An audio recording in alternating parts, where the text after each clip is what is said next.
Filosofia aula 10. Fala galera, então chegamos aqui em Sócrates, né?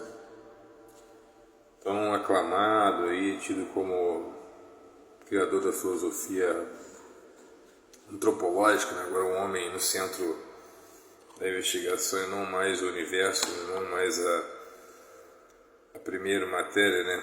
A matéria que teria dado origem ao mundo, etc. Esses são os desafios, né? Os pré-socráticos. Agora estamos com o tal sujeito aí, tão aclamado aí. Eu colocaria, antes de Sócrates, sem nenhuma dúvida, Esopo, ou Êxopo, né? Eu gosto de chamar de Êxopo, dane-se. Esopo. Por quê? Por causa da sua vocação de popular, né? De moral, de primeiro aí, né? De uma protoética, né? Vindo justamente da moralidade, das máximas populares, né? Os ditados populares, os anaxins, as máximas aí. Anexins, não anaxins.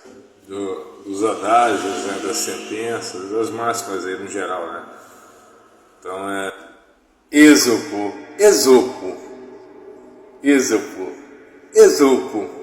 Eu tenho que dar crédito aqui aos filósofos, à tradição filosófica, que lembrar dos seus autores, né, principalmente aqueles que perderam suas obras e tal, ou que deixaram algum legado, mas que não escreveram, ou que tiveram essas obras perdidas ou esquecidas, ou que representaram, tiveram algum tipo de relevância. Destaque aqui para Platão, para os principais alunos de Platão, né? Xenofonte, geralmente Platão, né?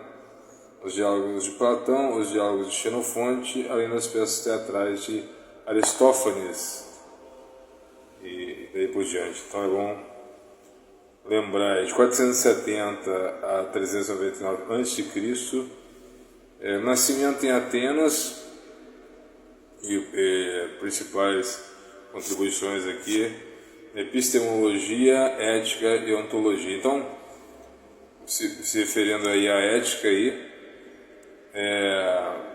então, a teoria do conhecimento, né, é a epistemologia, né, a teoria do conhecimento, a teoria do comportamento, da ação, né, de como agir, e a ontologia, né, que seria o que seria o homem, né, o que seria o ser. Eu acho que essas três temáticas também se encaixariam no próprio Êxopo, né, que foi aí,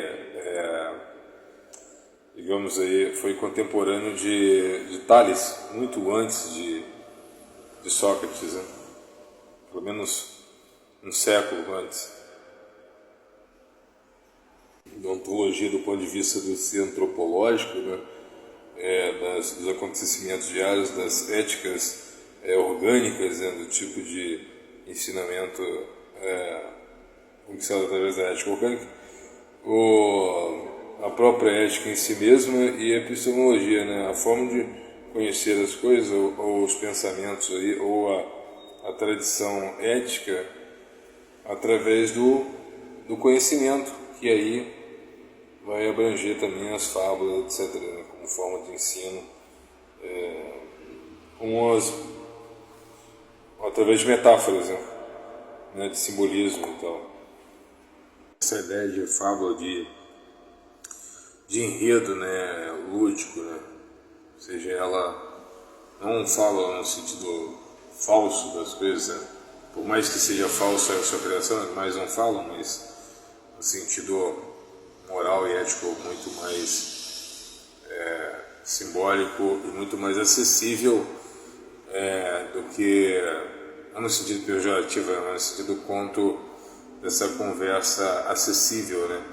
De transmissão de legado e principalmente o legado popular, né? Então, assim, muito maior. Talvez uma curiosidade maior aí a respeito do mundo acha que a filosofia nasceu dos centros acadêmicos, e um puxão de orelha aí para os acadêmicos aí, principalmente a turma canalha da esquerda, que diz que só pode ser filósofo aquele que é acadêmico e tudo.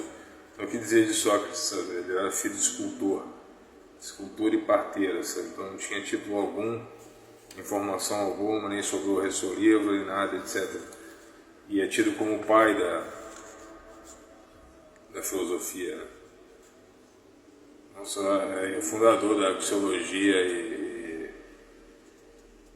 do juízo de valor, né? Da teoria de juízo de valor, e ainda da ética, né? Muito, embora eu acredite que o Êxopo tenha sido o pai da ética, mas é através das máximas populares, mas é a divulgação das massas populares. Mas eu acho que é interessante isso, né? Para quem vê limites aí dentro da filosofia, só enxerga o diploma como o troféu do filósofo, como se instantaneamente após o diploma o sujeito pudesse se transformar em um tipo de filósofo, que não é verdade. Então Sócrates seria o servente de escultor. Enquanto Sócrates tinha ideia, ele mesmo eu acredito que ele não tenha atribuído a si mesmo, tanto é que ele já disse, né, que eu só sei que nada sei, etc. Mesmo que o oráculo tenha dito que ele seria o homem mais sábio daquela região, etc., né, do mundo inteiro. Talvez, mas aí toda a filosofia puxa saco desse cara. É sempre um sujeito, uma figura, né? Um sentido pessoal ao conhecimento, sabe? Diferente de Êxopo, que dá um sentido coletivo para o conhecimento, né? Então, talvez uma representação pessoal do conhecimento seria Sócrates, através desse parteiro, né? Daquele que tenta extrair o conhecimento das pessoas. Tem o Êxopo, que é também um parteiro, mas do ponto de vista de transmitir através do próprio conhecimento popular, né? De transcender o ensino do conhecimento, né? Também um grande educador, e também um outro que saiu aí de uma postura simples, né? Dizem que no último caso ele se tornou aí, digamos, governador, se não me engano, em algumas versões de um estado, mas tenha saído de um sistema de escravidão, né? Ele teria sido escravo de algumas pessoas e, ao mesmo tempo, um grande educador, né? E transcendeu essa situação, conseguiu se tornar um grande educador e na minha visão, o primeiro filósofo verdadeiramente pai da ética e verdadeiramente o pai da pedagogia no geral, né? Da educação, da instrução. Então, de um lado a maiêutica e do outro lado a conversa, a lenda, o conto, né? Ou seja, a fábula. Esopo.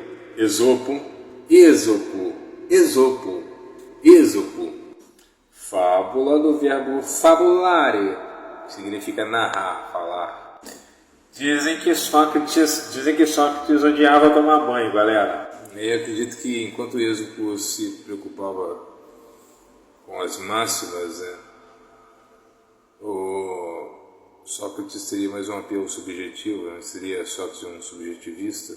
Seria um relativista, né? Muito melhor talvez se ter um relativista, né? Aquele que tenta reconsiderar, aquele que tenta reavaliar, rever, desvalorando, né, as crenças e indicando outra forma de pensar. Sócrates se viu na guerra do Peloponeso. Curiosidade quentíssima. Abre aspas. Criton, disse Sócrates antes de ser condenado à morte. Criton, somos devedores de um galo a Asclépio. Pois bem, pagai a minha dívida. Pensai nisso. Após essas palavras, Sócrates bebeu esse